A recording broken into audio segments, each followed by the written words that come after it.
ஒரு மகிழ்ச்சியான செய்தி. இதயம் நலனையின் விலை லிட்டருக்கு ரூபாய் 105 குறைஞ்சிருக்கு.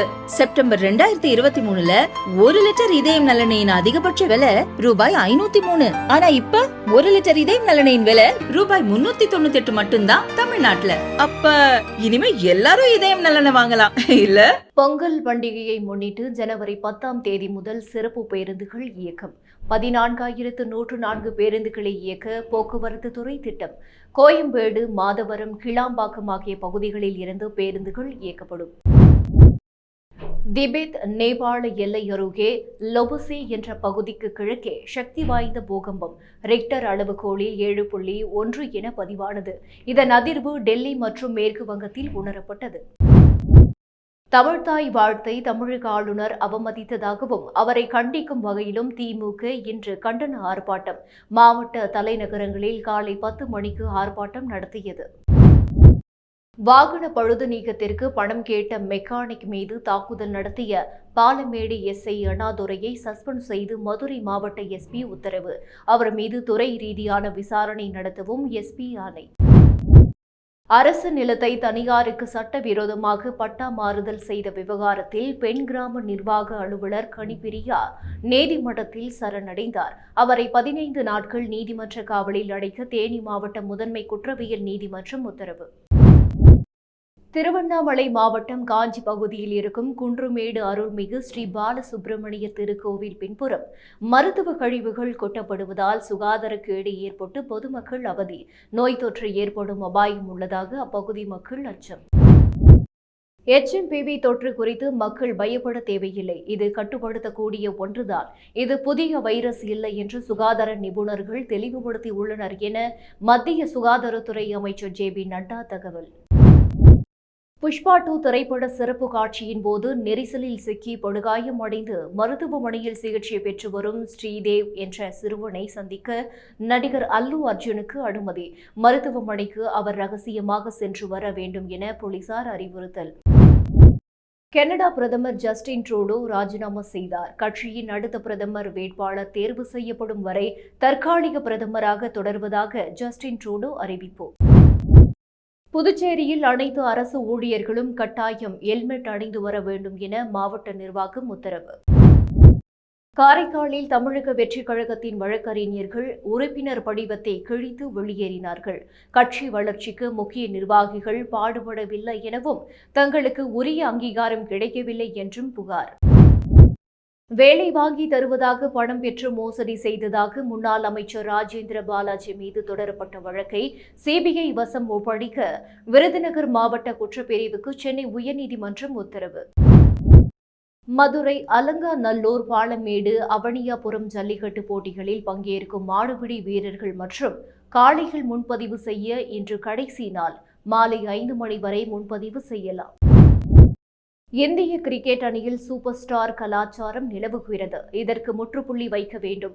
இந்திய அணிக்கு சூப்பர் ஸ்டார் வீரர்கள் தேவையில்லை, சிறப்பாக விளையாடும் வீரர்களே தேவை என முன்னாள் சுழற்பந்து வீச்சாளர் ஹர்பஜன் சிங் கருத்து. பாஜக நிர்வாகிகளுக்குள் கருத்து வேறுபாடு இருந்தால் அதை பொதுவெளியில் பேச வேண்டாம் என்றும் கட்சி வளர்ச்சி பணிகளில் கவனம் செலுத்துமாறும் நிர்வாகிகளுக்கு பாஜக தேசிய அமைப்பு பொதுச் செயலாளர் BL சந்தோஷ் அறிவுரை வழங்கியதாக தகவல். கோகோ விளையாட்டை பிரபலப்படுத்த இந்திய அணிக்கு 3 ஆண்டுகளுக்கு ஸ்பான்சர்ஷிப் ஒப்பந்தத்தை ஒடிசா அரசு அறிவித்தது. இதற்காக ஆண்டுக்கு தலா 5 கோடி ரூபாயை ஒடிசா அரசு வழங்குகிறது. இழந்த வாழ்வாதாரத்தை பாதுகாக்கவும் உள்ளூர் பொருளாதாரத்தை உயர்த்தவும் தூத்துக்குடி ஸ்டெர்லைட் ஆலையை மீண்டும் திறக்க கோரி நாமக்கல்லில் லாரி உரிமையாளர்கள் போராட்டத்தில் ஈடுபட்டனர். இதில் 500க்கும் மேற்பட்டோர் பங்கேற்றனர். 1984ஆம் ஆண்டு மத்திய பிரதேசத்தின் போபாலில் செயல்பட்ட யூனியன் கார்பைட் ஆலையில் ஏற்பட்ட விஷவாயு கசிவில் நூற்றுக்கணக்கானோர் பரிதாபமாக உயிரிழந்தனர். யூனியன் கார்பைட் ஆலையில் இருந்து அகற்றப்பட்ட நச்சு கழிவுகளை உரிய பாதுகாப்பு நெறிமுறைகளுடன் அழிப்பதற்கு மத்திய அரசுக்கு 6 வாரங்கள் அவகாசம் அளித்து உயர்நீதிமன்றம் உத்தரவு. இந்தியா, அமெரிக்கா இடையேயான அணுசக்தி ஒப்பந்தத்தை நடைமுறைப்படுத்துவதில் இருக்கும் தடைகள் விரைவில் நீக்கப்படும் என அமெரிக்காவின் தேசிய பாதுகாப்பு ஆலோசகர் ஜேக் சல்லிவன் கூறினார். தங்கத்தைப் போல வெள்ளியின் தரத்தை உறுதி செய்வதற்கும் ஹால்மார்க் நடைமுறையை BIS அமைப்பு வழங்க வேண்டும் என மத்திய நுகர்வோர் விவகாரத்துறை அமைச்சர் பிரகலாத் ஜோஷி வலியுறுத்தினார். தமிழக மக்கள் தொகையில் 2.2% மட்டுமே ஏழைகள் இருக்கின்றனர் எனவும் இது தேசிய சராசரியான 14.9%ஐ விட குறைவு என்றும் ஆளுநர் உரையில் கூறப்பட்டுள்ளது. ஒருங்கிணைந்த கல்வி திட்டத்தின் கீழ் மத்திய அரசு 2152 கோடி ரூபாயை வழங்காததால் மாநில அரசின் நிதி நிலைமை கடுமையாக பாதிக்கப்பட்டுள்ளதாக ஆளுநர் உரையில் தெரிவிக்கப்பட்டுள்ளது. தனக்கு எதிராக தொடரப்பட்ட கிரிமினல் வழக்கு நிலுவையில் இருப்பதால் பாஸ்போர்ட் மறுக்கப்படுவதாக கூறி உயர்கல்வித்துறை அமைச்சர் கோவி செழியன் தொடர்ந்த வழக்கில் அவருக்கு பாஸ்போர்ட் வழங்க உயர்நீதிமன்ற மதுரை கிளை உத்தரவு. வீடு, மனை வாங்குவோர் அதற்கான பத்திரங்களை சார்பதிவாளர் அலுவலகங்களில் ஞாயிற்றுக்கிழமையும் பதிவு செய்வதற்கான வசதி விரைவில் அறிவிக்கப்பட இருக்கிறது. மகளிர் உரிமை தொகைக்கு விண்ணப்பித்த அனைத்து பெண்களுக்கும் மார்ச் முதல் மாதம் 1000 ரூபாய் வழங்க தமிழக அரசு முடிவு செய்துள்ளதாக தகவல் வெளியாகியுள்ளது. ஒவ்வொரு முறை சட்டமன்றம் தொடங்கும் முன்னரும் நிறைவிலும் தேசிய கீதம் பாட வேண்டும் என்பது இந்தியா முழுவதும் உள்ள நடைமுறை எனவும் தமிழ்நாட்டில் அந்த விதியை மீறுவது முறையல்ல என்றும் புதிய தமிழகம் கட்சி தலைவர் கிருஷ்ணசாமி கருத்து. உச்சநீதிமன்ற நீதிபதியாக இருந்து ஓய்வு பெற்ற வி. ராமசுப்பிரமணியன் தேசிய மனித உரிமைகள் ஆணைய தலைவராக நியமிக்கப்பட்டு பதவியேற்றார். அவருக்கு அகில இந்திய மூத்த வழக்கறிஞர்கள் சங்கம் சார்பில் டெல்லியில் பாராட்டு விழா நடத்தப்பட்டது. HMPV வைரஸ் லேசான சுவாச நோய் தொற்றுகளை ஏற்படுத்தும். சளி இருந்தால் முன்னெச்சரிக்கையுடன் இருக்க வேண்டும். முகக்கவசம் அணியுங்கள், கைகளை நன்றாக கழுவுங்கள், கூட்டத்தை தவிருங்கள், கடுமையான அறிகுறிகள் இருந்தால் மருத்துவரை அணுகுங்கள் என WHO முன்னாள் தலைமை விஞ்ஞானி சௌமியா சுவாமிநாதன் அறிவுறுத்தல். படகு பழுதாகி நடுக்கடலில் தத்தளித்த நாகை மயிலாடுதுறைச் சேர்ந்த 9 மீனவர்கள் பாதுகாப்பாக மீட்பு. டிசம்பர் 29ஆம் தேதி இவர்கள் மாயமான நிலையில் அனைவரும் பாதுகாப்பாக மீட்கப்பட்டனர். பொங்கல் பண்டிகையையொட்டி சென்னை கோயம்பேட்டில் ஜனவரி 9ஆம் தேதி முதல் 16ஆம் தேதி வரை சிறப்பு சந்தை. விழுப்புரம், கடலூர், சேலம், புதுச்சேரியில் இருந்து விற்பனைக்கு பொருட்கள் கொண்டுவரப்படுகின்றன.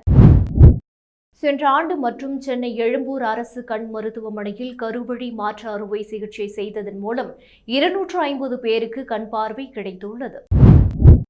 ஆந்திர பிரதேசத்தின் நந்தியால மாவட்டம் ஸ்ரீசைலம் அருகே தூங்கிக் கொண்டிருந்த ஒருவரது வீட்டை சிறுத்தை நோட்டமிட்டு சென்றதால் அச்சம். சிறுத்தையை பிடிக்க வேண்டும் என வனத்துறையிடம் கோரிக்கை. சாம்பியன்ஸ் டிராபி கிரிக்கெட் போட்டிகளில் விளையாடும் வீரர்களின் பட்டியலை ஜனவரி 12ஆம் தேதிக்குள் சமர்ப்பிக்க வேண்டும் என அணிகளுக்கு ICC கெடு. மதுரை மாவட்டம் திருப்பரங்குன்றம் மலை உச்சியில் இருக்கும் தர்காவில் இஸ்லாமியர்கள் தொழுகை நடத்த போலீசார் அனுமதி மறுத்ததாக வெளியான செய்தி தவறானது என தமிழக அரசின் உண்மை சரிபார்ப்பகம் விளக்கம். நாமக்கல் அரசு மருத்துவமனையில் பயிற்சிக்கு வந்த தனியார் பார்மசி கல்லூரி கணவர் தனக்கு தானே மயக்க ஊசி போட்டு தற்கொலை செய்து கொண்டதால் பரபரப்பு. சென்னை அண்ணா பல்கலைக்கழக மாணவி பாலியல் வன்கொடுமை வழக்கில் கைதான ஞானசேகரின் வீடு கோவில் நிலத்தில் கட்டப்பட்டதாக வருவாய்த்துறை தகவல். இதையடுத்து வருவாய்த்துறை தயாரித்த அறிக்கை அறநிலையத்துறையிடம் ஒப்படைப்பு. சென்னை தீவுத்திடலில் அரசு பொருட்காட்சி தொடங்கியது. இந்த பொருட்காட்சி 70 நாட்கள் நடக்கும். பெரியவர்களுக்கு 40 ரூபாய், 4 வயது முதல் 10 வயதுக்குட்பட்ட சிறுவர்களுக்கு 25 ரூபாய், மாணவ மாணவிகளுக்கு 25 ரூபாய் என கட்டணம் நிர்ணயம். தமிழக சட்டமன்றத்தில் வாசிக்கப்பட்ட ஆளுநர் உரை அண்ணா கூறியதற்கு முற்றிலும் எதிராக இருப்பதாகவும் திட்டங்களே இல்லாத உண்மைகளை மறைக்கும் முறையாக இருப்பதாகவும் முன்னாள் முதல்வர் ஓ. பன்னீர்செல்வம் விமர்சனம். உக்ரைன் மீது ரஷ்யா தாக்குதல் நடத்தி 3 ஆண்டுகள் நிறைவடைய இருக்கும் நிலையில் உக்ரைனில் இருக்கும் குரேகே என்ற முக்கிய நகரை கைப்பற்றியதாக ரஷ்ய ராணுவ அமைச்சகம் அறிவிப்பு. உத்தரப்பிரதேசத்தின் பிரயாக்ராஜ் நகரில் நடக்கும் மகா கும்பமேளாவுக்கு வெடிகுண்டு மிரட்டல் விடுத்த 11ஆம் வகுப்பு மாணவர் கைது. அந்த மாணவர் நீதிமன்றத்தில் ஆஜர்படுத்தப்பட்டு கூர்நோக்கு இல்லத்தில் வைக்கப்பட்டார். டெல்லி சட்டமன்ற தேர்தலில் காங்கிரஸ் வெற்றி பெற்றால் மாதந்தோறும் பெண்களுக்கு 2500 ரூபாய் வழங்கப்படும் என அறிவிப்பு. கர்நாடக துணை முதல்வர் DK சிவகுமார் இந்த வாக்குறுதியை வெளியிட்டார். பாஜக வேட்பாளர் ரமேஷ் பிதுரி தன்னை பற்றி சர்ச்சையாக பேசிய நிலையில் இதற்கு வருத்தம் தெரிவிக்கும் விதமாக டெல்லி முதல்வர் அதிஷி கண்ணீர் விட்டு அழுதார். LGBTQIA+ சமூகத்தினரின் உரிமைகள் பாதுகாப்பு தொடர்பான கொள்கைக்கு ஒப்புதல் வழங்க அவகாசம் கேட்ட அரசு தரப்பிற்கு சென்னை உயர்நீதிமன்ற நீதிபதி ஆனந்த் வெங்கடேஷ் கடும் கண்டனம். தூத்துக்குடி வஉசி துறைமுகத்தின் மூலம் 2024ஆம் ஆண்டில் மட்டும் 1869 காற்றாலை இதழ்களை அமெரிக்கா, துருக்கி, ஆஸ்திரேலியா, ஸ்பெயின், பின்லாந்து உள்ளிட்ட பல நாடுகளுக்கு ஏற்றுமதி செய்து சாதனை. இது 2023ஆம் ஆண்டை விட 40% அதிகரிப்பாகும். திருவண்ணாமலை மாவட்டம் தென்முடியனூர் கிராமத்தில் பெய்த கனமழையால் ஏற்பட்ட வெள்ளத்தில் பாலம் அடித்துச் செல்லப்பட்டதால் வேலைக்கு செல்ல முடியவில்லை என விவசாயிகள் வேதனை. தரைப்பாலத்தையாவது கட்டித்தர வேண்டும் என மாவட்ட ஆட்சியரிடம் அப்பகுதி மக்கள் கோரிக்கை. திருச்சி மாவட்டம் துறையூர் ஒன்றியத்திற்கு உட்பட்ட மதுராபுரி ஊராட்சியை துறையூர் நகராட்சியுடன் இணைப்பதற்கு எதிர்ப்பு தெரிவித்து 200க்கும் மேற்பட்டோர் திருச்சி மாவட்ட ஆட்சியரிடம் மனு. சபரிமலையில் மகர விளக்கு மகோற்சவத்திற்கான ஏற்பாடுகள் தொடங்கிவிட்டதாக சபரிமலை மேல்சாந்தி அருண்குமார் நம்பூதிரி அறிவிப்பு. பொன்னம்பலமேட்டில் மகர ஜோதி ஒளிரும் என்றும் பக்தர்கள் அனைவருக்கும் ஐயப்பனின் அருள் கிடைக்கும் எனவும் மேல்சாந்தி நம்பிக்கை. திருத்துறைப்பூண்டி வட்டார வளர்ச்சி அலுவலகத்தில் ஆன்லைன் டெண்டரில் முறைகேடு நடைபெற்றதாக வட்டார வளர்ச்சி அலுவலரிடம் முன்னாள் ஒன்றிய கவுன்சிலர்கள் வாக்குவாதம் மற்றும் தர்ணாவில் ஈடுபட்டதால் பரபரப்பு.